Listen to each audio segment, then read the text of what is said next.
नमस्कार दोस्तों, मैं गणेश आयरे आप सबका फिर से स्वागत करता हूँ कंस्ट्रक्शन विद गणेश में। आज हम जानेंगे ड्राइंग्स कैसे पढ़ते हैं और एक्चुअल साइट वर्क कैसे होता है। ये देखिए, ये ड्राइंग्स रहती है, इतने टाइप्स के ड्राइंग्स होते हैं अलग अलग। आज हम एक फायर का लेआउट देखेंगे, क्योंकि आप अब तक हम लोग फायर के बारे में बात कर रहे हैं, तो ये ईजी पड़ेगा आपको देखने के लिए। अभी एक हम लोग ड्राइंग लेंगे, इसके ऊपर ड्राइंग्स को रीड कैसे करना रहता है ये सबसे पहले जानेंगे। ये ड्राइंग है, हमेशा ये देखिए ऐसे काम चलता है। पहली बात, ये ड्राइंग है, ड्राइंग के सबसे हम लोग ऐसे काम चलते हैं। ये देखिए वर्कर्स है, बेचारे ऊपर चढ़ा रहे हैं। अभी ये देखो, ये ड्राइंग है, एक्चुअल ड्राइंग। अभी ऐसे समझ में नहीं आएगा आपको, क्योंकि बहुत कुछ दिख रहा है आपको। तो क्या करने का, राइट साइड में जाने का, यहाँ पे लेजेंड्स रहता है, वो लेजेंड देखने का, फिर आपको पूरा पता चलेगा। उसमें पूरा लिखा रहता है। ये देखो, पेंडेंट स्प्रिंकलर क्या रहता है, ये देखिए, ये पेंडेंट स्प्रिंकलर मतलब जो फायर का पाइप रहता है उसके नीचे जो स्प्रिंकलर रहता है, जिसे बोलते हैं पेंडेंट स्प्रिंकलर। ये जो येलो कलर की ट्यूब दिख रही है, वो एक डिग्री पे फुट जाती है। मतलब जहाँ अगर गर्मी ज़्यादा हुई, आग लगी, हीट होती है, तो वो 68 डिग्रीज या 70 डिग्रीज पे बर्स्ट होती है और सिर्फ पानी कर देती है पूरा। उसके बाद ये अपराइट स्प्रिंकलर भी वैसे ही रहता है, जो ऊपर की तरफ रहता है। ये रिड्यूसर, अभी देखिए, ये रिड्यूसर, इसे कहते हैं रिड्यूसर। मतलब पाइप अलग अलग साइज़ के रहते हैं, मतलब 80, 60, बाद में उससे भी कम छोटा 40 का। तो ऐसे रिड्यूसर्स लगाए जाते हैं। मतलब जो 80 वाला बड़ा वाला पाइप रहेगा वो आगे की तरफ, जो छोटा वाला पाइप रहेगा वो इसके और पीछे की तरफ रहेगा। ये देखो, ये टी रहता है, मतलब 3 तरीके से, 3 जगह से पाइप उसको अटैच कर सकते हैं हम लोग। तो इस प्रकार से रिड्यूसर्स, टी, एल्बोस, ये देखिए एल्बोस, ये टी है, फिर से अलग अलग साइज़ के रहते हैं। जैसे पाइप रहेगा, 25 का पाइप रहेगा तो 25 का टी लगता है, 30 का रहेगा तो 30 का लगता है। अलग अलग साइज़ में आते हैं एल्बोस भी, ये भी यूज़ होते हैं। ये सब यूज़ होने वाले आइटम्स है, तो ये बहुत इसेंशियल्स रहता है, इसके बिना काम नहीं चल सकता है। फिर आगे बढ़ते हैं, ये आता है स्प्रिंकलर पाइपिंग। ये देखिए 80, 65, 50, 40, 32, 25, ये क्वांटिटी है राइट समय, ये क्वांटिटी। ये देखिए ऐसे पाइप्स रहते हैं टोटली साइड पे। पाइप रहता है तो उसको, ये देखिए ये पाइप है, एक्चुअल रॉ पाइप, कलर मारने से पहले। तो इसके ऐसे नापा जाता है, उसका इनर डाया नापा जाता है कितने का पाइप है। अभी जैसे ये दिख रहा है आपको, ये बाहर से लिया है उसने, अभी ये अंदर से दिखेगा। देखो अभी आपको दिख रहा है, ये पाइप है 65 का। देखो 6 और 7 के बीच में पाइप एंड हो रहा है, ये 65 का पाइप है। इनर डाया इसे बोलते हैं। आउटर डाया किसी ने पूछा तो आउटर डाया ऐसे नापा जाता है बाहर से। मतलब ये अभी दिखा रहा है, ये ऐसे नहीं नापा जाता है, ये दिखाने के लिए आपको दिखा रहे हैं। पहले जैसे नाप रहे थे, ये देखो इसमें कुछ और ही दिखेगा आपको। तो कभी भी इनर डाया से पाइप का मेजरमेंट लिया जाता है। ये बटरफ्लाई वॉल लिखा हुआ है। बटरफ्लाई वॉल क्या रहता है, तो ये बटरफ्लाई वॉल है, मतलब बाहर से बिल्डर की लाइन रहेगी, उससे हम लोग की लाइन टैपिंग करके लेते हैं, उसके बीच में एक बटरफ्लाई वॉल लगाया जाता है। ये प्रेशर गेज, ये टेस्ट ड्रेन वॉल, ये सब लगता है पूरे लाइन में, और ये सब दिया जाएगा ये पूरे ड्राइंग्स में।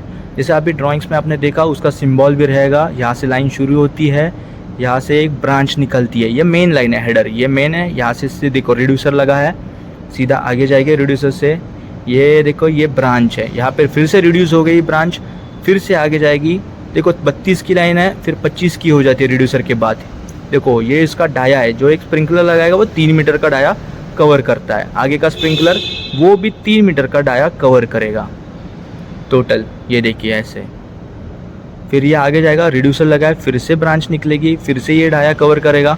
ऐसे क्या किया जाता है, ये 3-3 मीटर के डायास कवर किए जाते हैं, ताकि हर जगह पे जब भी कुछ घटना हो जाए तो पानी का प्रेशर सब जगह पे जाए। या एक्चुअल साइड में आपको दिखाता हूँ, जैसे ये दिखाया था, ये देखिए यहाँ पे रिड्यूसर लगेगा और आगे कम वाला पाइप गया है। देखिए आगे भी देखते जाएंगे, ये देखो पीछे 40 का पाइप था, फिर देखो यहाँ पे रिड्यूसर लगा है, फिर से वो देखो ये रिड्यूसर लगा है, उसके बाद फिर से पाइप छोटा होगा। ऐसे कम होते होते आगे पाइप जाता है, पूरा बड़ा पाइप नहीं आगे जाता है। देखो ये तो सबसे छोटा 25 का पाइप रहेगा, उसके बीच में ये पेंडेंट लगाने के लिए लगाया गया है। ये लास्ट में फिर से लाइन जाएगी, ये कम ज़्यादा होते जाता है। स्टार्टिंग में सबसे बड़ा पाइप रहता है, उसके बाद कम होते जाता है। और ये देखो लाइन से पाइप दिख रहे हैं आपको बीच बीच में, ये देखो ये हेडर, रिड्यूसर, एक्चुअल आप अभी देखोगे ड्राइंग पे, उसी हिसाब से काम होता है साइड पे। तो ये बहुत इंपॉर्टेंट चीज़ रहती है ये लाइन देखने की। इस पर 65 रिड्यूसर लगा है। रिड्यूसर के बाद आगे जाएगा 50 का, ये देखिए 50 का पाइप आएगा, फिर आगे फिर से 50 से आगे जाएगा, ये देखो फिर से 50 का पाइप रिड्यूसर लगा है। अभी रिड्यूसर के आगे कौन सा पाइप लगेगा, तो 32 का पाइप लगेगा। तो ये देखो 32 का पाइप ऐसे कम होते होते लास्ट तक जाएगा, मतलब स्टार्टिंग 60 से लास्ट में 32 तक जाता है। उसके बाद में ब्रांचेस देखो, ब्रांच 25 की लगाई हुई है, इसमें टैपिंग्स दी है 2, ये देखो 25 की सब टैपिंग्स दिए हुए है। तो इस प्रकार से पूरा देखा जाता है, उसी हिसाब से काम किया जाता है। ऐसा ही नहीं होता कि हम जो चाहिए वो लगा सकते हैं। अभी ये देखो 25 का है, ये देखो रिड्यूसर के बाद 32 का है, फिर से रिड्यूसर लगाया, फिर 25 का हो गया, फिर ये देखो 32, 25 और फिर से यहाँ से एक टैपिंग अंदर की तरफ ली है, ये देखो 25 की। तो ये सब देख के साइड पे एग्जीक्यूट किया जाता है। अभी चलो साइड पे चलते हैं। ये देखो ये साइड पे ये बिल्डर की लाइन है, ये कॉर्नर टू कॉर्नर रहती है हमेशा, ये अलग लाइन से रहती है जो डायरेक्ट बिल्डर कंट्रोल करता है। ताकि क्योंकि ये ग्लास वॉल है साइड में, देखो आप सामने ग्लास पार्टीशन है, तो ये ब्रांच निकला हुआ है, ये ग्लास है। अगर गलती से बाहर से आग आ जाए, मतलब ये देखो ये ग्लासेस है पूरा, नीचे से अगर समझो हम लोग अभी ऊपर है, नीचे से आग या फिर कुछ फायर हो तो नीचे के फ्लोर से ऊपर आएगा, तो वो हमारे यहाँ पे ग्लास मतलब गर्म होके टूट ना जाए, तो उसको ठंडा करने के लिए ये लाइन लगाई हुई है। और यहाँ से ये स्प्रिंकलर फूट जाता है, तो ये फूटने के बाद पूरा ग्लास पे पानी आ जाता है। ये अंदर की तरफ दूसरी लाइन है, वो लाइन और ये लाइन अलग अलग रहती है, जैसे आपको दिखाया मैंने, वो बाहर की तरफ, ये अंदर की तरफ। अब ये देखो पार्टीशंस के अंदर जा रही है ये लाइन, देखिए ये पूरा पार्टीशन के अंदर जा रही है लाइन। इसको अभी हमें मतलब ये पार्टीशन खड़ा किया है, उसके अंदर से चलेगी, उसके बाद में उसके ऊपर जिप्सम होगा, उसके बाद ये फिर से क्लोज हो जाएगी लाइन। अब ये प्राइमर पेंट मारा है, इसलिए आप थोड़े कंफ्यूज हो जाओगे। ये देखो लाइन पूरी जा रही है, पूरी घूम रही है अंदर। लास्ट में देखो सबसे कम 25 वाला पाइप आ गया, और जैसे जैसे स्टार्टिंग में जाओगे देखने के लिए सबसे बड़ा 60 का पाइप रहता है। ये देखो यहाँ पे ये बंदे हैं एग्जीक्यूट कर रहे हैं काम। बहुत टफ रहता है काम एग्जीक्यूट करना, दिखता है उतना आसान नहीं रहता है। इतना बड़ा पाइप खड़ा करने का मतलब बहुत कठिनाइयाँ रहती है, कितना टाइम लगता है एक पाइप एग्जीक्यूट करने के लिए। देखो ये पाइप के ऊपर जो सपोर्ट लगा है, देखो ये सपोर्ट रहता है जो डायरेक्ट फास्टनर से ऊपर मारा जाता है। बाद में जो टीज या फिर जो ब्रांचेस निकलते हैं उसको वेल्डिंग की जाती है, प्रॉपर वेल्डिंग करना पड़ता है। अगर वेल्डिंग वीक हुई या फिर कुछ लीकेज हुआ तो पूरा पानी हो सकता है और चालू ऑफिस में पूरी वाट लग सकती है। तो इसके लिए उसको भी पूरा वेल्डिंग किया जाता है प्रॉपर तरीके से। ये एकदम प्रोफेशनल वेल्डर्स रहते हैं। ये देखो ये तीसरी लाइन है, जो एक्चुअल लाइन है वो लाल में दिख रही है। देखो आपको जो पहले से बिल्डर की लाइन रहेगी ना वो लाल में है, और आगे जो हम लोग अभी नई बना रहे हैं वो लाइन है।